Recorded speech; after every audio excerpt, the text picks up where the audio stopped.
امریکہ اور اسرائیل نے ایران کی جنگ میں مسلسل ناکامیوں کے بعد ایک بہت ہی گھناؤنا منصوبہ تیار کیا ہے۔ کوشش اب یہ کی جا رہی ہے کہ ایران میں چونکہ ایران کو جنگ میں ناکام نہیں کیا جا سکا، ہرایا نہیں جا سکا، اب تک توڑا نہیں جا سکا ان کے عزم و حوصلے کو، تو اب انہوں نے کوشش یہ کرنی شروع کر دی ہے کہ کسی طرح ایرانی عوام کے عزم و حوصلے کو توڑ سکیں، اور اس کے لیے انہوں نے امریکہ اور اسرائیل نے یہ گھناؤنا منصوبہ تیار کیا ہے کہ کسی بھی طرح جو بھی ایران میں شہری انفراسٹرکچر ہے اس کو تباہ کر دیا جائے۔ ایرانی عوام کو بے بس دکھانے کے لیے امریکہ اور اسرائیل نے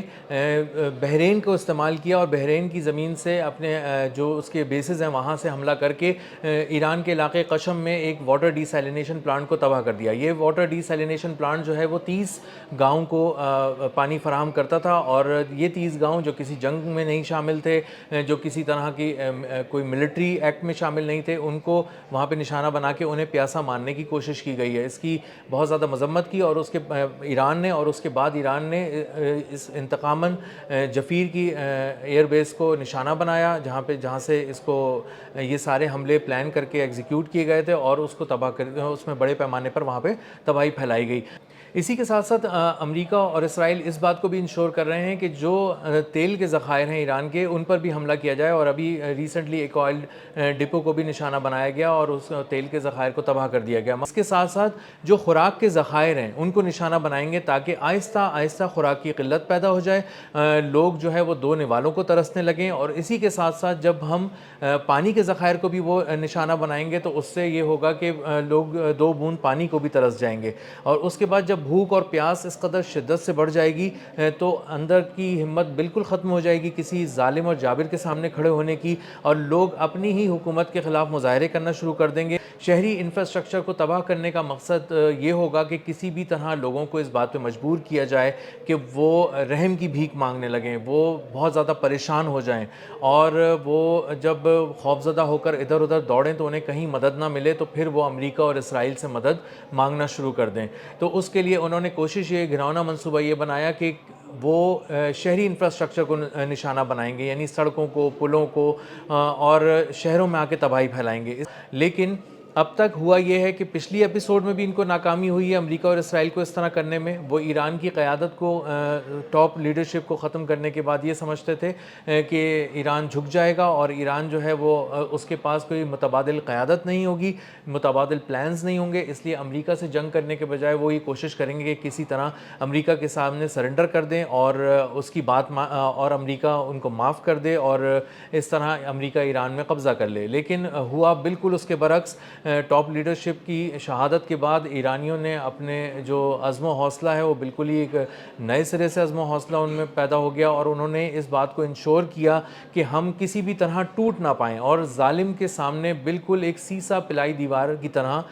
کھڑے رہیں۔ اور یہی ہم نے دیکھا کہ انہوں نے مسلسل حملے کیے، اور اس طرح حملے کیے کہ نہ صرف ایران میں ایران کی زمین امریکہ کے لیے تنگ کر دی، وہ اب تک اپنی گراؤنڈ فورسز وہاں پہ نہیں اتار سکا۔ اس کے ساتھ ساتھ وہ فضائی حملے جب کرتا ہے تو کچھ فضائی حملے کامیاب ہو جاتے ہیں، لیکن بہت سے فضائی حملوں کو بہترین اور جدید میزائل نظام کے ذریعے اور پیشگی اطلاعات کے ذریعے جو ریڈارز کے ذریعے ملتی ہیں، جو مختلف قسم کی اطلاعات ملتی ہیں، اس کے ذریعے ان کو ناکام بنا دیا جاتا ہے۔ اسی طرح سمندر سے بھی ایران پر حملہ کرنے کے لیے بڑے بڑے امریکی بحری بیڑے بھیجے گئے، ابراہم لنکن، جرالڈ آر فورڈ، اور اب HW بش جو ہے اس کو بھیجا جا رہا ہے۔ تو اس کا مقصد یہ تھا کہ سمندروں سے کم از کم ایران پہ بڑے حملے کیے جائیں، اس کو خوفزدہ کیا جائے، اور یہ بحری بیڑے اس لیول کے تھے کہ انہوں نے اس لیے تیار کیے تھے کہ کسی بڑی فوجی قوت سے جب دنیا کی ہماری جنگ ہوگی تو ہم انہیں ڈرانے کے لیے بھیجیں گے، لیکن اس سے کئی گنا چھوٹی عسکری قوت ایران کو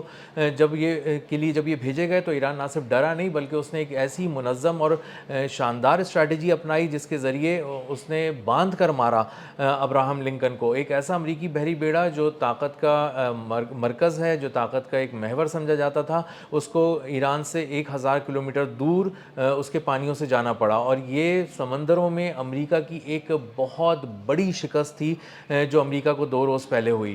اس کے بعد جب یہ پے در پہ حملے ہوئے، یو ایس بیسز کو نشانہ بنایا گیا، مختلف خلیجی ممالک میں مشرق وسطیٰ کا پورا میدان ایران نے گرم کر دیا، تل اویو سے لے کے جارڈن سے لے کے دبئی سے لے کے اور قطر وغیرہ تک. تو اس کے بعد اسٹریٹجی یہ بنائی گئی اسرائیل اور امریکہ کی جانب سے کہ وہاں کے لوگوں کو تکلیف دی جائے ایران کے. اور یہ اس کے بعد بھی سامنے آیا جب کچھ ویڈیوز ایسی سامنے آئیں کہ جس میں کچھ لوگوں نے کہا کہ دیکھیں تہران کے بازار بالکل کھلے ہوئے ہیں، زندگی نارمل ہے، ایران میں زندگی بالکل ٹھیک چل رہی ہے، لوگ خوفزدہ نہیں ہیں، لوگ بھاگ نہیں رہے، لوگ پریشان نہیں ہیں، لوگ مدد کو نہیں پکار رہے، اور لوگ جو ہے وہ یہ سمجھتے ہیں کہ پاسداران انقلاب اور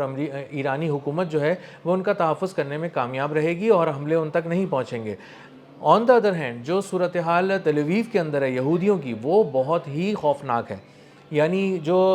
یہودی ہیں وہ اس وقت بنکرز میں چھپے ہوئے ہیں، تہہ خانوں میں چھپے ہوئے ہیں، بیسمنٹس میں چھپے ہوئے ہیں، اور شہر خالی ہو چکے ہیں، شہر ویرانی کا منظر پیش کر رہے ہیں. اس سے پہلے دیکھ رہے تھے ہم کہ ایئرپورٹس پہ لوگ بھاگ رہے ہیں، بازاروں میں لوگ بھاگ رہے ہیں، مدد کے لیے پکار رہے ہیں، اور ان کو سمجھ نہیں آ رہا تھا کہ وہ کہاں جائیں. اب جب وہ بنکرز میں چلے گئے ہیں تو وہاں کی حالت بھی بہت خراب ہے. ایک تو زندگی وہاں پہ بہت ہی مشکل ہے گزارنا، بہت ہی لمیٹڈ قسم کی چیزیں ان کو دی جا رہی ہیں، زندگی بہت محدود ہو گئی ہے، وہ کہیں آ جا نہیں سکتے، وہ صحیح سے سو نہیں سکتے، وہ رو رہے ہیں، چیخ رہے ہیں، چلا رہے ہیں، اور بار بار یہ کہہ رہے ہیں کہ کسی طرح یہ جنگ ختم کرو، کیونکہ ان کے کانوں میں کم از کم وہ آوازیں ضرور آتی ہیں جو بہت بڑے بڑے ایکسپلوژنز ہوتے ہیں جو ایران کی جانب سے بیلسٹک اور ہائپرسونک میزائل بھیجے جا رہے ہیں تل اویو میں. ان کے جو نشانہ بننے سے جو گونج پیدا ہوتی ہے وہ ان کے کانوں کو تک پہنچتی ہے اور ان کو بہت زیادہ پریشان کیے ہوئے ہے. اسی کے ساتھ ساتھ جو لوگ بنکرز میں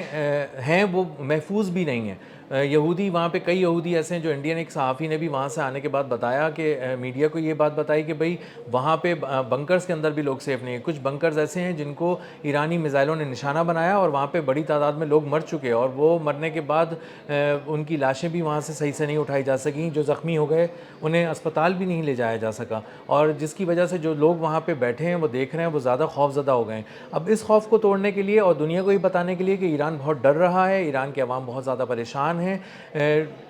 جو